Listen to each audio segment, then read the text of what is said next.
دوستو آج ہم بات کرنے والے ہیں کہ چار جو قوتیں ہیں، اور جب تک آپ ان چار قوتوں کو نہیں سمجھیں گے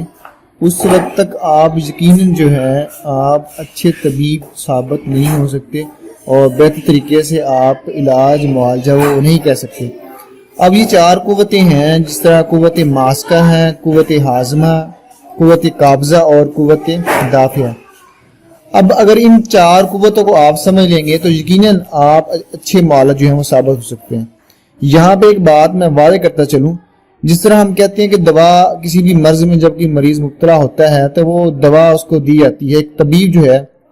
اس کو دوا دیتا ہے، چونکہ جس طرح تعریف ہوتی ہے طبیب کی اور طبیعت کی، یہ یہاں پہ واضح کرتا چلوں۔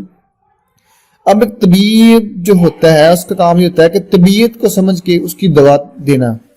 یعنی کہ اصل میں طبیب کا کام طبیعت کی معاونت کرنا ہوتا ہے، اور یہ طبیعت جو ہے بیسیکلی یہ منحصر ہوتی ہے ان چار قوتوں میں۔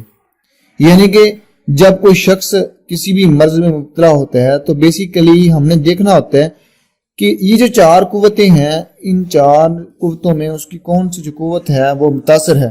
اور کون سی دوا کس قوت پہ کام کرے گی،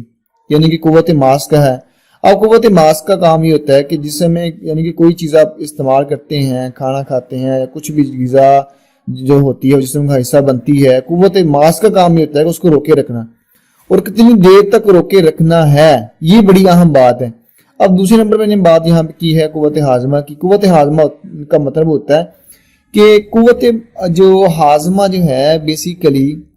یہ جو ہم غذا یعنی کہ کوئی بھی لیتے ہیں وہ ہضم ہونے کے بعد، ہضم کے پاس سے گزرنے کے بعد جسم کا حصہ بنتی ہے، یعنی کہ غذا جو ہے وہ جزء بدن بنتی ہے، وہ جب اس پراس سے گزرتی ہے ہضم ہوتی، جو چیز ہضم نہیں ہوتی وہ جسم کا حصہ بھی نہیں بن سکتی۔ اس طرح قوت قابضہ ہے، یعنی کہ قوت قابضہ کا مطلب جو روکنے والی قوت ہے، یعنی کہ کن چیزوں کو روکنا ضروری ہے، کن کو نہیں روکنا، کون سی چیزیں ایسی باڈی میں ہیں جو اریٹیشن پیدا کریں گی، وہ جسم سے اس کو نکالنا ہے یا نہیں، یعنی کسی چیز کو روکنا ہے، یہ قوت قابضہ کا کام ہوتا ہے۔ اسی طرح قوت دافع ہے۔ قوت دافع کا مطلب جو قوت وہ جو چیز کو دفع کرے۔ اب ہم نے یہ کیٹاگرائز کرنا ہوتا ہے کہ کون سی ادویات کن کن قوتوں پہ کام کرتی ہیں اور کون سی ادویات سے کن قوت کو بڑھا کے جو کم ہے اس کو ٹھیک کر کے جو ہے ہم دوا سے فائدہ لے سکتے ہیں۔ دوسری بات یہاں پہ واضح کرتا چلوں،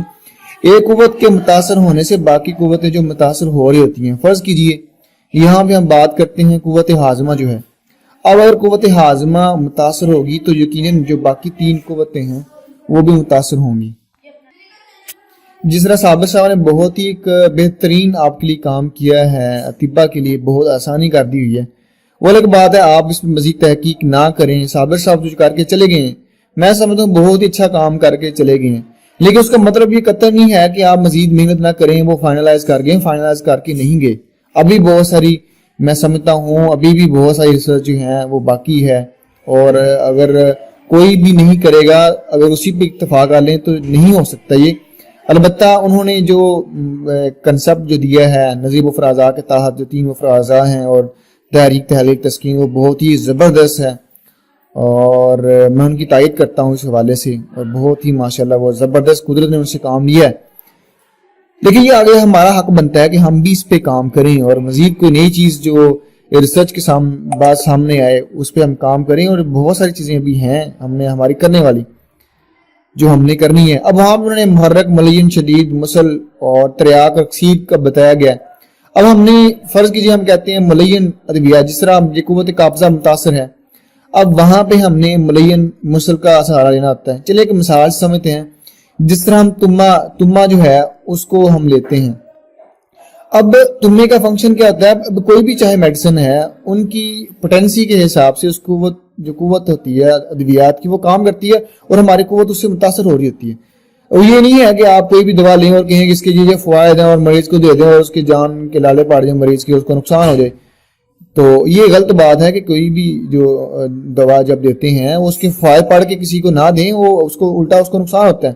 اور اس طرح بہت سارے کیسز بھی سامنے آئے ہیں، آپ اگر منہ اٹھا کے ایسے اس کو دے دیں گے اس کے فوائد پڑھ کے تو یقیناً مریض کو نقصان اٹھانا پڑے گا اور اس کا اندیشہ جو ہے وہ زیادہ ہوگا، اور آپ کے لیے بھی یہ بات جو ہے نقصان دہ ہے کہ اگر کسی کو ویسے ہی آپ دوا دیں، چیزوں کو سمجھیں گے، یقیناً آپ کو کافی حد تک جو ہے نا